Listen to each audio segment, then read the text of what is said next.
Raphael. I'm one of the career advisors over at Career Development Services, and I'll let Angela introduce herself as well. Happy Friday, everyone. My name is Angela Britton, and I'm one of the academic advisors within Exploratory Advising. Good to see everybody. So today, again, we wanted to talk about how our majors intersect with our careers. So what we'd like to talk about today, not only is the types of majors, so whether it is a broad major or a very specific major, the importance of getting to know yourself. So really reflecting on who am I? Who am I? What do I like? What are my interests? What are my values? And so forth. The career exploration resources. So where to find and get those different experiences. Moving from exploration into the intentional practice. So having a set goal in mind, how you will improve upon a particular hobby or interest. And then the importance of goal setting, that's going to be setting some of those SMART goals that we've all heard about. So we'll go a little bit into those SMART goals. And then everybody wants experience, right? We'll also talk about how and where to go to gain some of that experience. And then again, in the conclusion, we will wrap everything up and be happy to answer any questions that all of you may have. Okay, so first off, what kind of major? Is it a technical major? Is it a liberal arts science major? Again, broad-based, I like to use liberal arts / universal. Or is it a specific major where you have required and expert training as well as potentially licensures, right? So we know that all nurses and or doctors, they need that licensure. I know as an education major, I would not be qualified to give someone a shot, for example, right?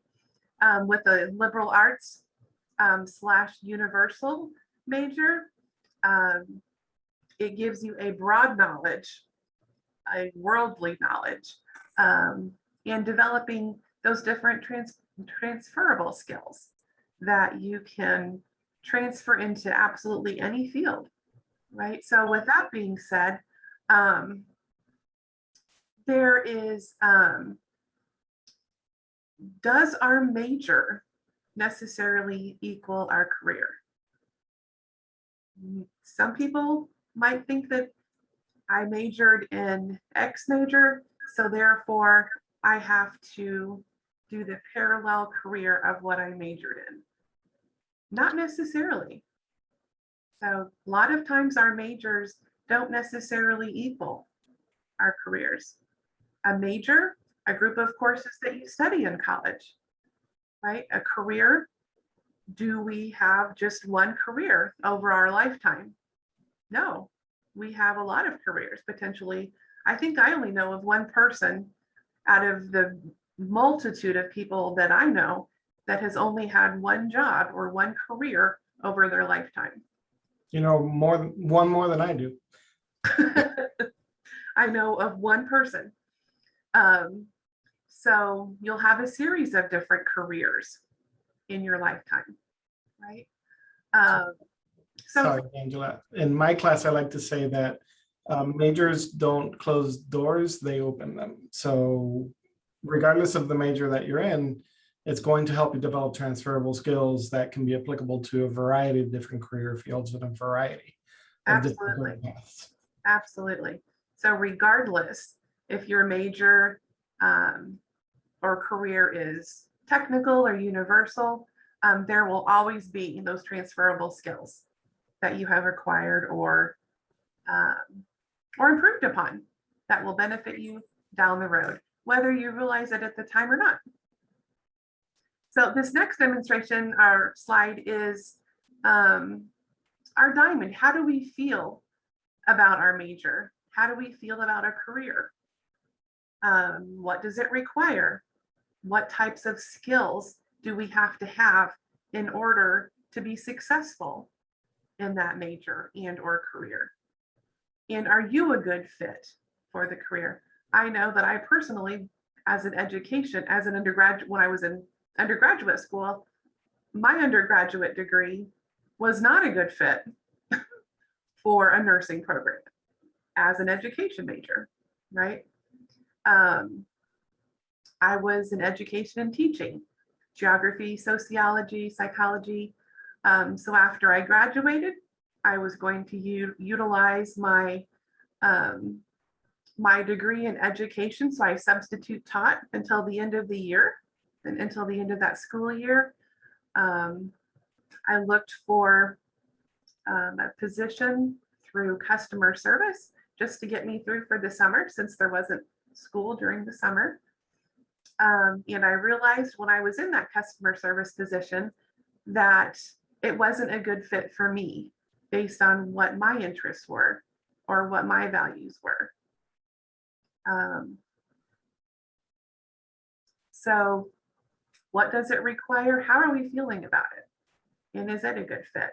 But regardless, it's all about self-awareness in what our values are, what our skill sets are, what our interests are, and having the right information to make that educated and informed decision for ourselves. Okay. Success. And that kind of brings me to my next point.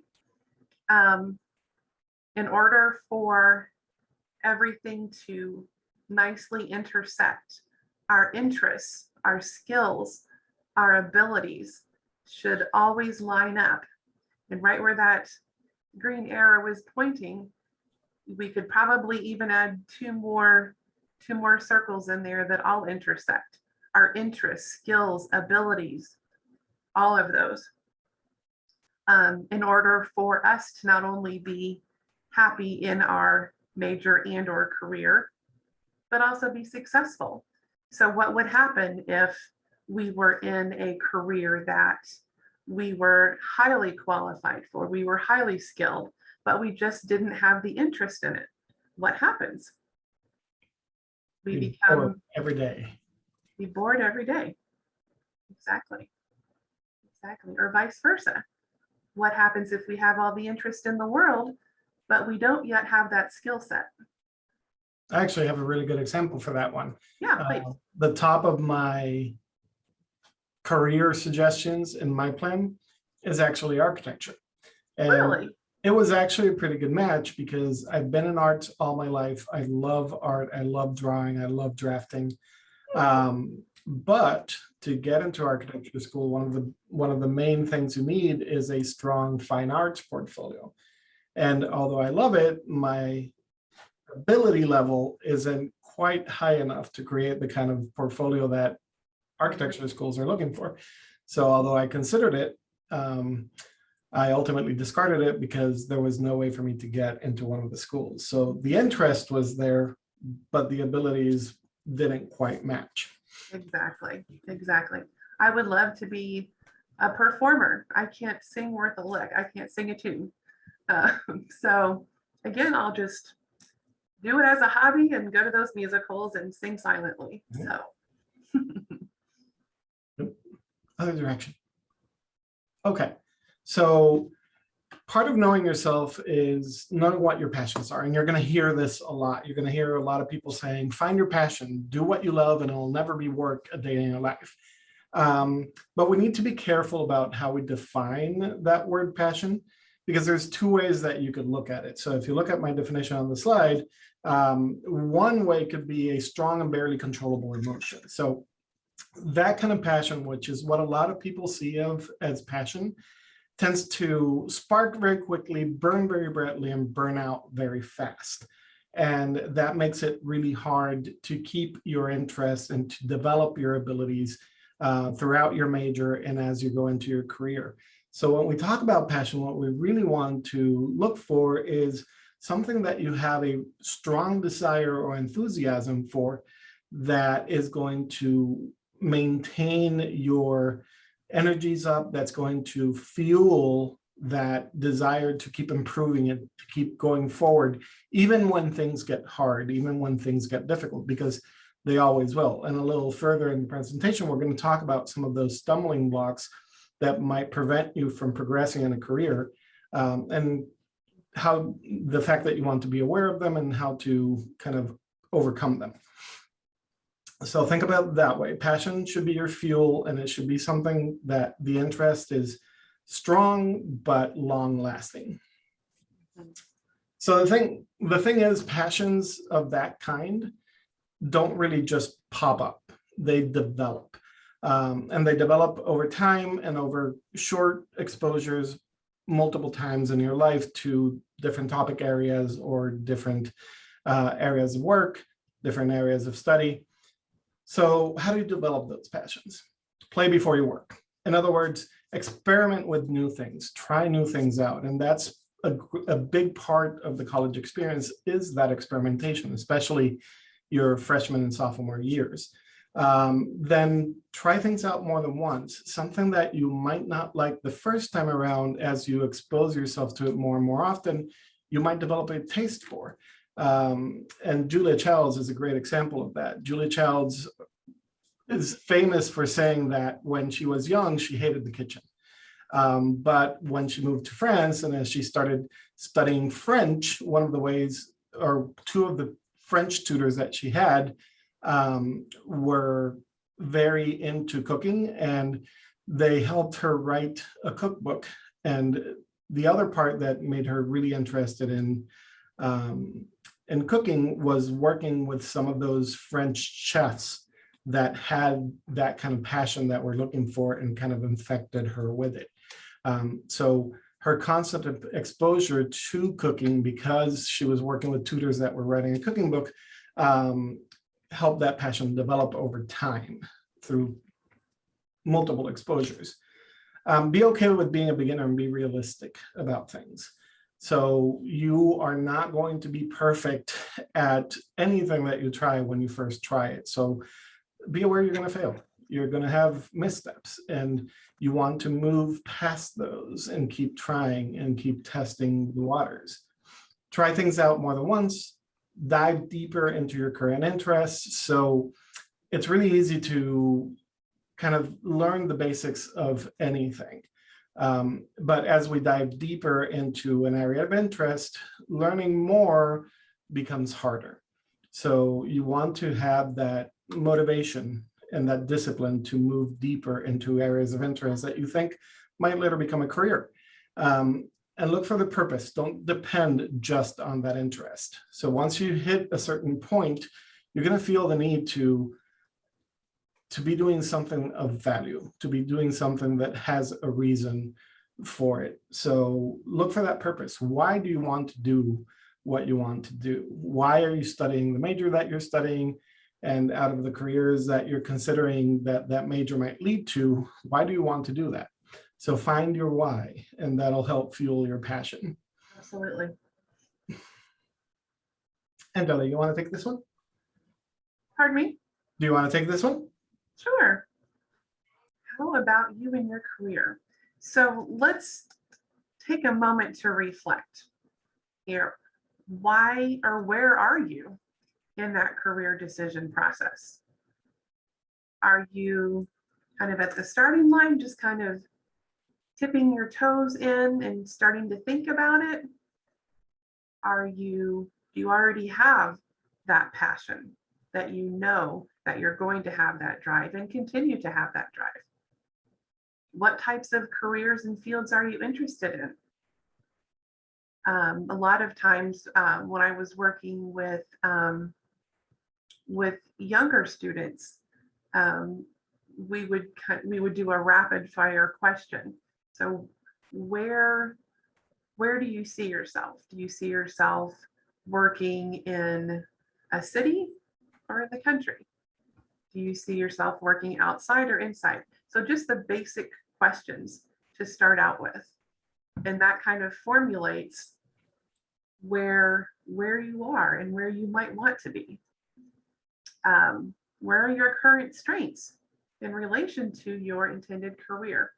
So it's always good to have a list and continuously notate and pay attention to what your strengths are, right? It always makes us feel better when we know what our strengths are. And then when we realize that we have that strength, it makes us more motivated to continue to build on those different strengths. What are some obstacles that you may overcome? Working harder, maybe picking something up as an interest, maybe volunteering, maybe taking a course or two.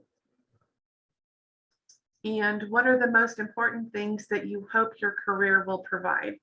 And I think that takes us down to, what are some of our values? What do we value in a career? What are some of the most important things you hope your career will provide? Is it happiness? Is it money? Is it travel? So definitely some things to think about. So a lot of those questions can be answered through research, and career development services and exploratory advising, we have a lot of research tools available for you to work with. My plan is a great starting point if you haven't really done a lot of that introspection and getting to know yourself a little bit better. My plan actually is composed of 4 different assessments: a career interest assessment, a career values assessment, a personality assessment, and a skills assessment. And then what the program does is, once you've taken all of those assessments, it creates what it calls a composite score, and uses that to make recommendations on potential career fields for you. And that's one of the ways that you can explore what kind of careers your major might lead into, is looking at those suggestions and going, okay, what kind of transferable skills am I developing in my major that might lead to some of these careers on this list that I'm interested in, or that might make me a good candidate for those careers. Or you could do it the other way around. You could look at those careers and go, okay, what major do I feel is going to best prepare me for that, if you're still at the stage where you're trying to decide on a major. We do recommend that after you take the assessments, you come and meet with one of the career advisors, just so that we can go over the results with you and talk about those patterns that we're seeing in the careers that are being suggested, answer any questions that you might have about your results and why you might be seeing things, specific things in your results. So you can find all of the information you need to create an account with our license on the Career Development Services webpage if you're interested in testing out and looking at the My Plan assessments. What can I do with this major is another tool that we've provided for you. You can access that through the Career Development Services webpage, and do access that through the Career Development Services webpage. If you try to Google it or access it in any other way, you will have to pay for it. But what can I do with this major does is, it takes any major that your major or any major that you might be considering, and it breaks it down into areas of potential employment, agencies and organizations that hire people with those majors to work for them, and then provides suggestions on what to do over your college career to make yourself the best possible candidate to work in one of the areas that that major is normally leads into. So the occupational. It's so interesting to see how many majors can be so diverse. Yeah. It's just absolutely amazing. It is. Then another tool, and this one's not provided by us, this is one that's provided by the government actually, Occupational Outlook Handbook and ONET. There are 2 different web pages that are run by the Bureau of Labor Statistics. And they will basically, you can search for a specific career field, and the pages will break down that career field into what they do, what kind of salary you can expect, what the job outlook is for that career field, similar career fields. So if you have an idea of, hey, I might want to be a computer programmer, but once you start doing your research, you go, okay, you know what? Maybe not. There's some details here that make me think computer programming might not be the best option for me. You can go to that to look at the similar careers that they recommend, and you might find that network administration is a better fit for you based on what they do and the kind of hours they work and the environment they work with in, and all that information that these web pages are going to provide. ONET in particular, it can be used in combination with My Plan, because there are tools on ONET that will let you look for jobs based on your on your 3-letter code from the interest survey. So the Holland code that you're going to get from the interest survey. So these synergize really well with each other. Then another thing that you might want to look into as you're trying to decide which kind of careers a major might lead into is look at the major program requirements. The classes that you take in the major can give you a pretty good idea of what kind of preparation you're getting and what kind of fields that preparation might prepare you for the best. So look at those classes, and that'll help you get an idea of where this major could lead in the future. Job boards and LinkedIn. So a lot of people don't think about this, but if you look at a lot of job postings will also give you a really good idea of what kind of skills you need to develop over the next 2, 3, 4 years while you're finishing your major to go into a specific career field.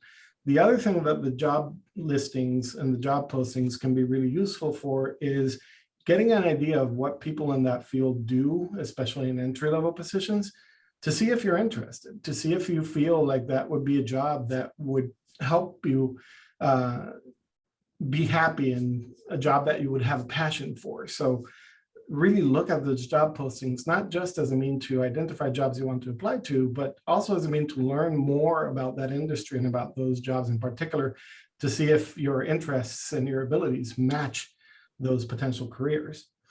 And then informational interviews. That's another great way to learn more about a career field, especially once you've narrowed things down a little bit, is meeting with people that actually work in that field. You're never going to get better information than from the people that are doing the job day to day. So doing those informational interviews can be another really good way of identifying whether a field that you're thinking about going into is going to be a good match to your major and is going to be a good match to you, your interests, your abilities, your values, etc. I just met with a student yesterday that was interested in criminal justice. So we talked about sitting in on a court hearing, going over to the university police department, maybe shadowing them, doing some observations. Yep, so you can, like the informational interviews, you can expand that to include internships, to include service learning opportunities, to include shadowing opportunities like Angela was talking about. So all of those types of activities are great ways to figure out if the major that you're in will fit well with the career that you're considering, and if the career is going to fit well with you and what you're looking for. Going back to what you were, I'm sorry, going back to what you were saying just a few minutes ago about the major careers, or excuse me, the major requirements. Every single major that FGCU offers has a curriculum map. So a roadmap of the different classes that you need to take in order to achieve that particular degree. That's something that we will always go over in exploratory advising, and I'm sure in the other colleges as well, going over that curriculum map and exploring what classes, like what you were just saying, what classes that will be required for your major. And when you're doing that exploration and doing that research, keep in mind that there is no such thing as a perfect major, and there is no such thing as a perfect career. So there's always going to be things that you're not going to like in the major that you're considering, that you're not going to like in the career field that you're considering. The key is finding a major or a career field that you like the majority of it, that like 80% of it is really interesting and really exciting to you. And that helps you deal with the small parts that you don't like. So once you've done your research, then it's important that you sit down and you really think about how are you going to get to where you want to be. So you want to sit down and you want to make a plan and you want to set goals.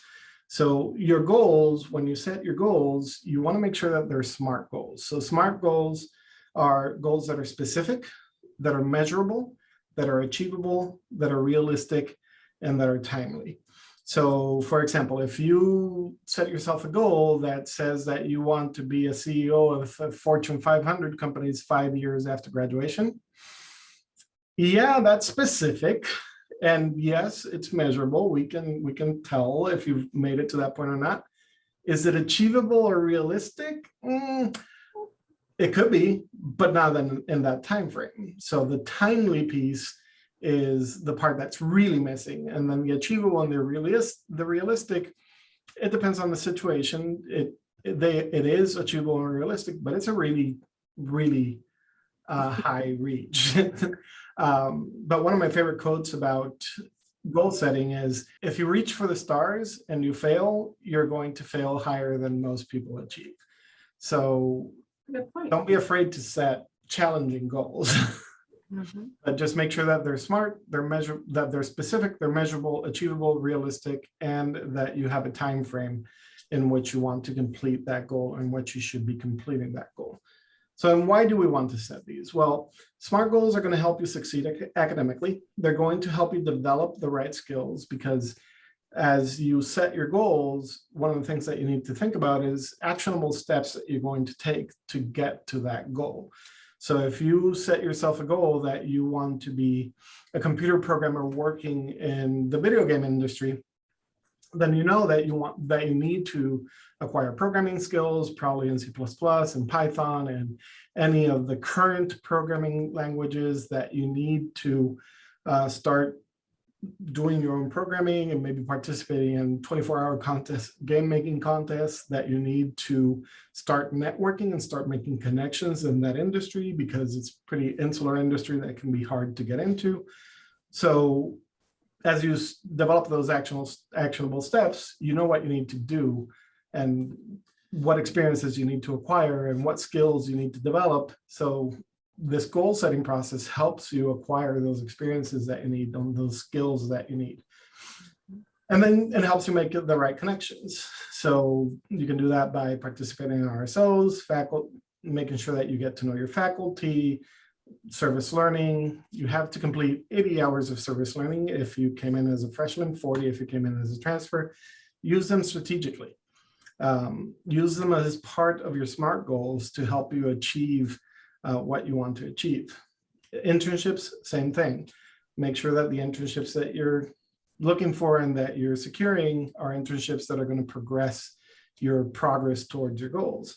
Professional associations is another great way to make good connections, conferences as well. So to reach your career goals, you need to have a plan. You need to set those goals up, and you need to set actionable steps, or plan for the actionable steps that you need to take to get to where you want to be.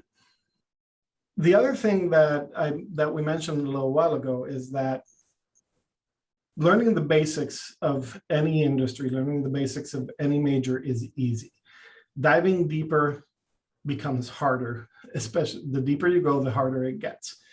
So once you've determined what career field you want to go into, and once you have set those plans and set those goals and decided on your actionable steps, you want to make sure that you're thinking about intentional practice.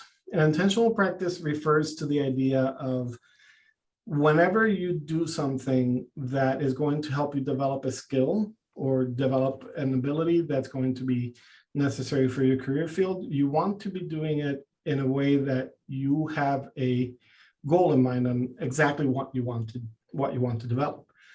And I'll use myself as an example. I was a swimmer for 13 years. There was practices where all I was focused on was my flip turns, and making sure that my flip turns were as compact and as fast as possible, because those flip turns can really make you lose a lot of time if you're doing them inappropriately. So a beginner is never going to think about that.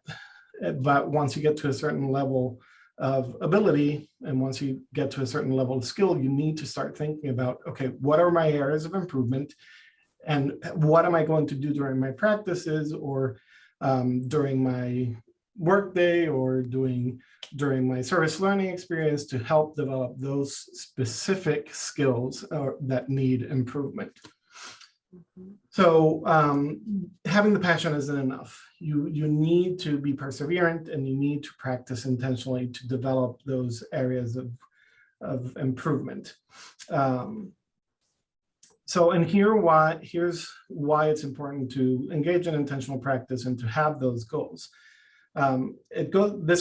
These two charts that I have on the screen go back to a Japanese idea called Kaizen, which is the idea that the harder or the deeper you go into something, the harder it gets, the more you need to focus on your improvement. So the first graph that you see there shows us why world-class experts are world-class experts. So as your skills develop, the time that it takes to develop the skill increases. And what will happen is a lot of times people will get to a certain point and they start realizing that, hey, wait a second, I'm not making the gains that I was making at the beginning, and things are slowing down, and I don't seem to be progressing. And that's where a lot of people drop out and stop engaging in the activity that they were working on, or in the development of the skills that they were working on. And a lot of other people will get to the point where they plateau, and then they don't start to engage in that intentional practice I was talking about. So they stay at the same level, even though they've gotten to the point where they care about their activity or they care about their career enough where there's that passion that sustains them and maintains them in the field. They don't engage in enough intentional practice, so their skills plateau and they don't improve anymore. So that's what distinguishes the world-class experts from everybody else, is once they reach that point of plateau, they start really thinking about, okay, what are the areas that I can improve? How can I make my skills better? And they start intentionally practicing looking for those particular improvements.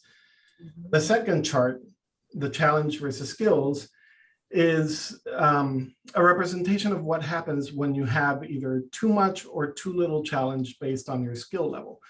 So if you have too much challenge and not enough skill and not enough support, you usually reach a point of anxiety, a point of stress that is going to make the career that you're in or the activity that you're engaging in feel unfulfilling. And you're going to want to quit because the stress level is so high that there's no pleasure in it anymore. On the other hand, if you have too much skill or too high of a level of skill and not enough challenge, boredom sets in. And boredom a lot of times makes people quit as well.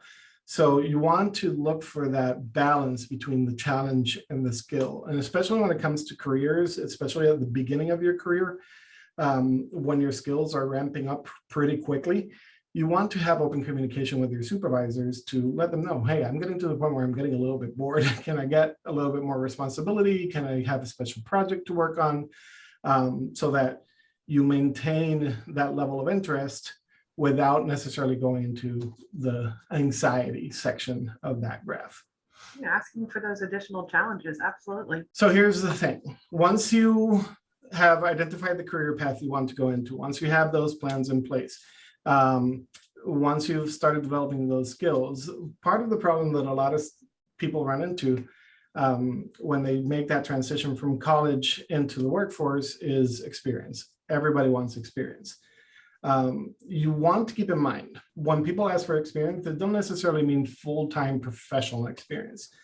There are a lot of other sources of experience that you engage in while you're in college that can help you secure that first job. You can develop your experience and your transferable skills through academic projects and research with your professors, through service learning and volunteer experiences, through internships, through part-time work in the field that you want to go into, through hobbies that are related to your chosen career. All of those experiences count. All of those experiences are going to help you develop your abilities and your skills that will lead towards the career path that you want.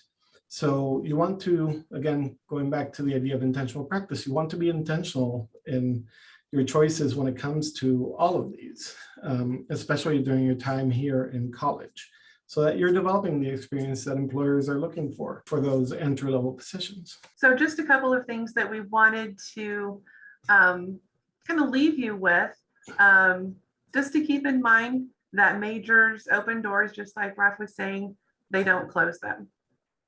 right? They open windows, they open doors, whatever analogy you like to use. It opens. Some careers do require a specific major for entry into a field, for example, nursing, but most majors, even the technical ones that we talked about earlier, can be applied to a variety of different fields. I was talking to a student just the other day, and they said that they want to go to medical school, that they absolutely positively have to major in biology. That's not necessarily true. Now you can major in psychology or communication or English, as long as you have, those prerequisites or those courses that are required to get into that particular field or that major, right? The sky's the limit, absolutely. When you're comparing majors to your career options, always look at those transferable skills. That's a good time to reflect upon, what was it that I learned? What experience did I take away from X? What did I learn from this particular class? What were some takeaways that you have somehow enhanced your ability in a certain area? So not just in those specific majors, but also with your broad-based majors as well. And like we mentioned before, regardless of where you are in your major, regardless of what major you're pursuing, regardless of what career or careers you're going to pursue, you will always, whether you realize it or not, have those transferable skills, gain those transferable skills. And when we talk about those transferable skills, we're talking about skills that you learn in every major. So for example, pretty much every employer out there is looking for leadership skills, and those group projects that professors make you do can help you develop your leadership skills. Same thing for your teamwork skills, same thing for communication skills. Pretty much everything you do in college helps you develop both your oral and your written communication skills, your ability to multitask and deal with conflicting priorities at the same time, your ability to organize, your time management skills. You develop that no matter what major you are. Those are the kind of transferable skills that we're talking about. And when you're in those interviews and a potential employer asks you those questions, what are some skills that you have for this position? And that's exactly why it's so important to reflect on what transferable skills you have acquired, regardless of the experience, right? Developing a plan ahead of time that can help you focus on the major or your career path. And there's no shame in adjusting it here and there. Adjusting it through practice, through research, through your different experiences. It can change from time to time. At times it could be a little bit scary, but again, you'll gain those transferable skills, you'll gain more knowledge, and you might even find an additional interest. So planning ahead of time, absolutely, that's part of that organizational timeline that you have for yourself, right? And once you pick a career path, and the intentional practices, find out within yourself as far as those keys that not only keep you intentionally practicing, but also will lead you toward the continued success. Not just the success right away, that immediate gratification, but also the success towards your future as well. Okay, so I'm going to stop sharing now, and now we will open the floor to any questions that you guys might have. If you have any questions at all, you can feel free to type them in the chat if you want to, or you can unmute yourselves and open up your cameras and ask them verbally. So what do I think about dual majors? That's kind of an opinion-based thing too. But my opinion on dual majors is that as long as you're dual majors, there's a plan there on why you're taking those dual majors and how those dual majors are going to complement each other. when it comes to the career path that you want to engage in, the skills that you want to develop, they're fine. Now, you want to be careful with dual majors because sometimes if they're too different from each other, you might not have enough time to finish them. I'm a perfect example. I was a double major in theater and psychology, and my last semester of undergrad, I had to turn my psychology major into a psychology minor because I wasn't going to have enough time to finish them both. But as long as there's a plan there, as long as you know why you're taking them and there's a reason and you see how they're complementing each other, I think they're fine. Any other thoughts, Angel? I completely agree. Okay, and the same thing for minors. Minors are a good way to kind of give your major a little bit of extra breadth, a little bit of extra oomph in an official way. Because you can, the same thing minors do, you could do on your own by using your electives to take specific classes that all are in a specific area of interest. The minor just makes it official. So, but it's the same thing as with the dual majors. As long as you have a plan as to why you're taking the specific minor that you're taking and how it combines with your major to help you develop the skills you need for the career path that you want to go down, they're a great idea as well. I think that's a really good point with both whether it's dual majors or the major and a minor being compatible, like what you were just talking about. For example, my niece just graduated from FGCU this past spring. She majored in entrepreneurship, minored in marketing, and she's now working for a marketing firm. So she's a little bit of both. Yep. All right, Joe, I see your first question. I'm going to answer your second question first, since it relates to what we were first talking about.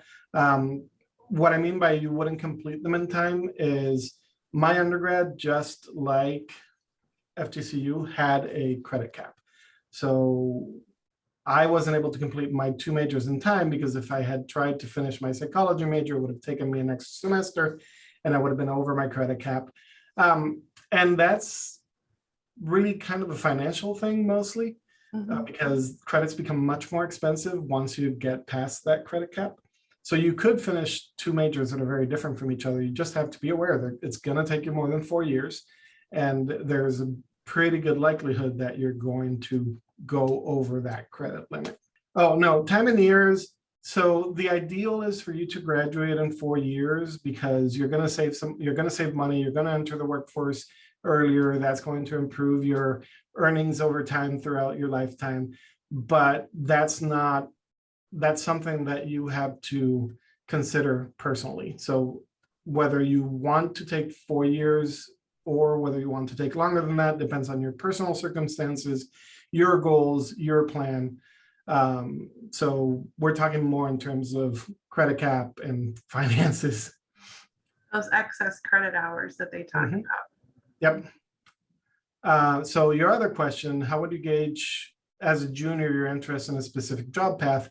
That's where things like informational interviews come in. That's where things like being intentional and selective about your service learning experiences come in. That's where internships come in, finding part-time jobs in the field that you have an interest. So those are all tools for you to gauge your interest in a specific job path. And you can also do it through research. Like I was talking about earlier, you can look at job postings and read the job descriptions for the postings in that industry and see how you feel about those job descriptions. Do they look boring? Do they look interesting? Do they look like something that you would want to do day to day? You can also do that by going to ONET and the Occupational Outlook Handbook and looking at the breakdown of what they do in that job, in that particular field, and looking at the job outlook and looking at the potential salaries. So there's a lot of tools you can use to gauge your interest. But honestly, the best way to know is by doing it. So internships, service learning, shadowing, part-time jobs are probably going to be the best ways to do it. Entrepreneurship major, think about minoring in marketing as a backup plan. Yeah, that's a good combination. Entrepreneurship with a minor in pretty much any of the School of Business majors. So minoring in finance, minoring in economics, minoring in management, minoring in marketing, any of those are good combinations with entrepreneurship. And one of my students, I think it was last week, she wants to own her own mental health clinic. So she is majoring in entrepreneurship and a dual major with psychology. Good questions, by the way. They're very good questions. Any other questions? Majoring in CIS, but my plan is to become a teacher. Actually, that's a great plan right now. The way things stand with technology, CIS, anything, there's going to be plenty of computer programs and computer focused classes that are going to be popping up in high schools. Mhm. Absolutely. As the baby boomers are retiring, there's a lot of openings for teachers. Well, and the nice thing about teaching in particular is if you feel like you have an interest in teaching, it's easy to test it out because you just need a high school diploma to work as a sub or as a guest teacher, like they call them in Florida. So you can guest teach to get a feel for whether you like it or not. There you go. So Joe's already a sub. So that's a great way to test it out. And if you enjoy it, then you can take the tests that you need to take, the general knowledge test and the subject matter test, and get your certification to become a full-time teacher. And the nice thing about the CIS major is it'll give you the flexibility that if once you're full in teaching, you realize, hey, this wasn't exactly what I was expecting. You have tons of flexibility with CIS. Especially if you're substitute teaching at a particular school that you might be interested in full-time teaching. Yep. Right. There's your foot in the door right there. Yeah. And Joe, if you want to do database administration in the future, teaching is a great way to make some contacts with people on the administrative side of the school districts, because they're always looking for network administrators and other IT personnel for the schools. Any other questions? Any other comments? Okay, well, thank you very much for joining us. We hope that this was useful and informational, and we hope that you have a great weekend. Thanks, everybody.